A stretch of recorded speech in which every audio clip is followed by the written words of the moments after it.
던지셨습니다. 주께서 나로 하나님 앞 생명의 빛이 빛에 다니게 하시려고 실족하지 아니하게 하지 아니하셨나이까. 아멘. 시편은 총 150편으로 구성되어 있습니다. 이 시편에서 가장 빈번하게 사용되어지는 단어가 어떤 단어일까를 연구하면서 감사라는 단어를 가지고 시편을 검색해 보았습니다. 시편이 워낙이 장수가 많은 것이라 제가 일일이 다 살펴보지 못하고 오늘은 1편부터 56편까지 말씀을 쭉 살펴보면서 그 중에서 감사라는 단어가 몇 번이나 사용되었는지를 하나하나 살펴보았습니다. 시편의 1편부터 오늘 56편까지는 총 8번의 감사라는 단어가 등장하고 있습니다. 그런데 딱 한 번 시편 33편에는 이 감사라는 단어가 있는데 이 시편 34편은 다윗이 지은 시가 아니라 작자 미상으로 기록되어 있습니다. 그러고 보면 제가 살펴본 시편 1편부터 56편 중에서 감사라고 쓰여진 모든 시편이 다 한결같이 다윗이 기록한 시편이다라는 것을 알 수 있었습니다. 다윗이 어떤 경우에 감사하다라고 하였는지 함께 찾아보도록 하겠습니다. 먼저 시편 7편 17절입니다. 다 같이 시편 7편 17절을 같이 한번 찾아서 같이 읽겠습니다. 먼저 찾으신 분이 읽어주시기 바랍니다. 시편 7편 17절입니다.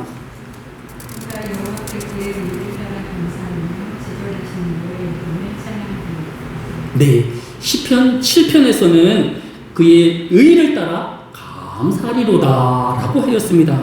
다음에 시편 9편 1절에도 감사의 다윗의 시가 기록되어 있습니다. 우리 김현사모 시편 9편 1절을 같이 읽어주시기 바랍니다.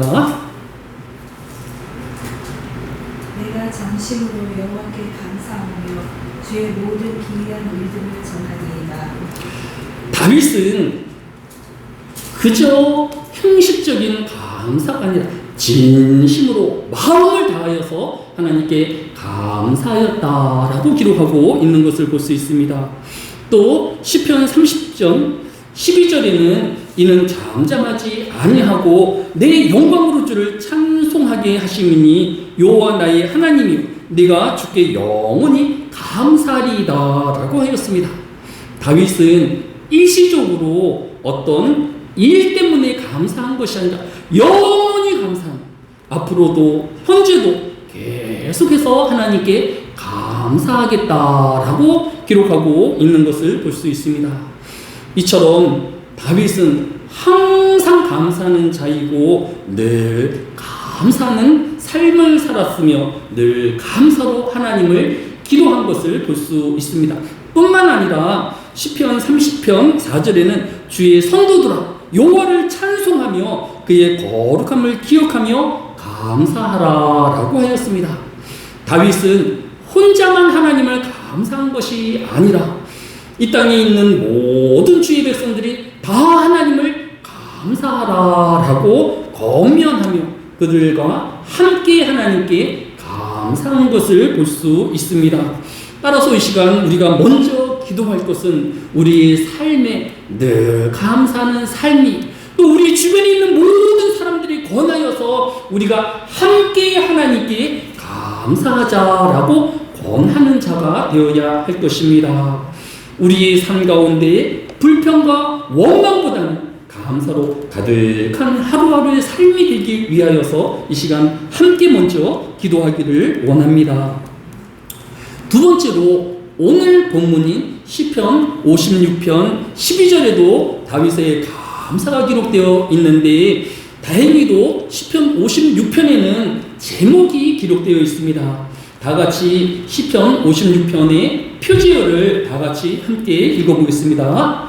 시작. 다윗의 밑담시 인도자를 따라 요낫, 엘렘, 루김에 맞춘 노래 다윗이 가드에서 블레셋에게 잡힐 때에라고 하였습니다. 우리가 알고 있는 것처럼 시편의 대부분 다윗이 기록한 것은 사울 왕을 피하여서 도망자의 삶을 살면서 기록하였던 시편들입니다.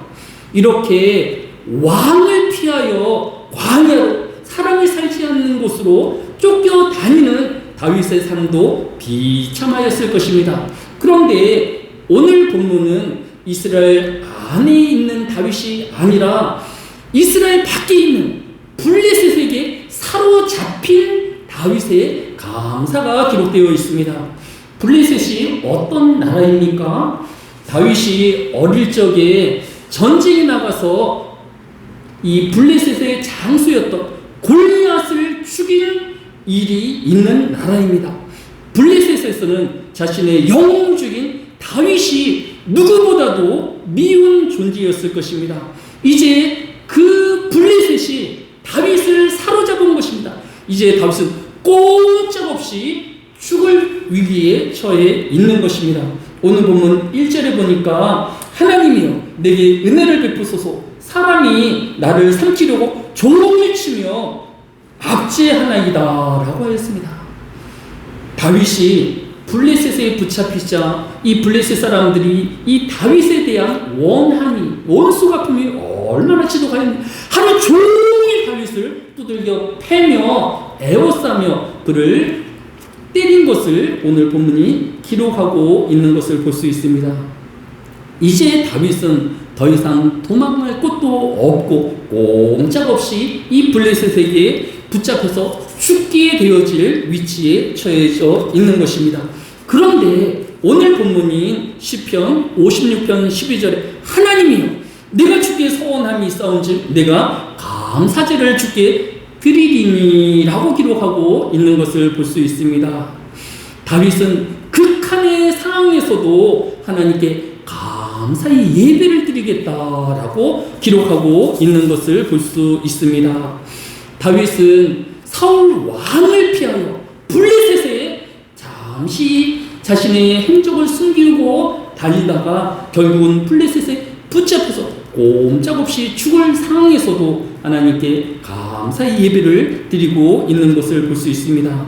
이쯤 되어 보면 다윗의 감사는 자신의 환경이 좋아져서 또 자신이 지위가 높아져서 또 많은 재물이 생겨서 감사하였던 것이 아니다라는 것을 엿볼 수 있는 것입니다. 다윗은 자신이 가장 비참하며 또 마지막 궁지에 몰린 그 상황에서도 하나님께 감사하였던 것을 보면 다윗의 감사는 환경에 의한 감사가 아니라 늘 어떠한 상황 가운데서도 그 하나님께 감사하였던 삶을 살았던 것을 볼 수 있습니다. 우리의 감사는 조건이 되어질 수 없다라는 것입니다. 잘 되었을 때, 형통하였을 때뿐만 아니라 정말로 비참함에 이르고 또 모든 것을 실패했을 그 순간에도 우리에게는 감사하는 마음이 가득 차 있어야 함을 우리에게 교훈하여 주고 있는 것을 볼 수 있습니다. 이 시간 환경에 의하여서 여건에 의하여서 감사였던 우리 마음이 그런 더 힘듦과 어려운 가운데서도 다윗처럼 감사할 수 있는 마음이 되어질 수 있도록 함께 기도하여야 할 것입니다. 오늘 신문에는 지난 주일인 20일 날 자신의 생일 잔치를 준비해 준 아들을 총으로 쏘아 죽인 범인에 대한 여러 프로파일러들의 기사가 있었습니다. 그 중에서도 제 눈에 띄는 것은 지금 현재 공정거래위원장인 한 여성 고위 위원장이 신문 기사에 그 아들을 쏘아 죽인 범인은 태생적으로 고마움을 모르는 선천성 땡큐 결핍증 환자였을 것이다 라는 주장을 하였습니다.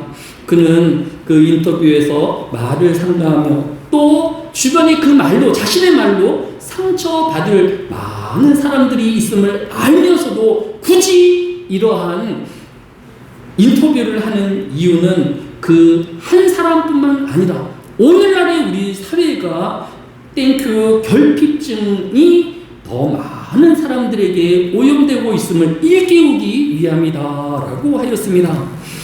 제가 그 사람에 대해서 여러 행적을 찾아보니까 그는 20년 전에 이혼을 하였는데 현재 그가 살고 있는 집이 자신의 집이 아니라 부인 명의의 집에 살고 있다라고 합니다. 자그마치 그 혼자 사는 그 사람의 아파트 평수가 70평이라고 합니다.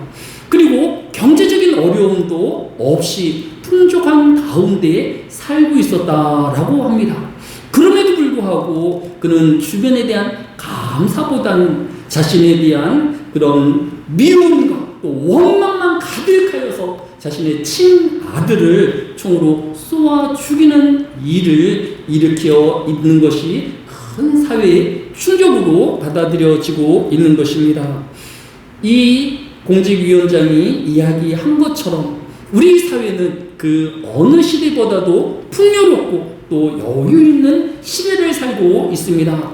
더 많이 바빠진 것 같지만 그렇게 바쁘게 살지 아니하여도 먹고 사는 것에는 지장이 없는 그 어느 시대보다도 기회가 많이 주어져 있음에도 불구하고 많은 사람들의 입에는 감사함과 고마움과 풍요로움과 여유는 사라져버리고 주변에 있는 사람과 비교하여서 자신을 더 비참하게 만들고 또 원망과 불평만 가득한 사회가 되어짐을 우려하고 있는 것을 볼 수 있습니다. 오늘 이 시간 우리 자신을 위하여서도 기도하지만 우리 사회가 땡큐 결핍증, 감사를 잃어버리는 사회됨을 하나님 앞에 회개하며 우리가 이 사회가 감사로 넘치는 그러한 시대가 되어야 할 것입니다. 굶주리고 없던 시대에도 작은 양식 하나를 손에 들고 들판에 서서 하나님께 감사의 예배를 드렸던 명작 밀레의 만중이라는 작품도 있지 아니합니까?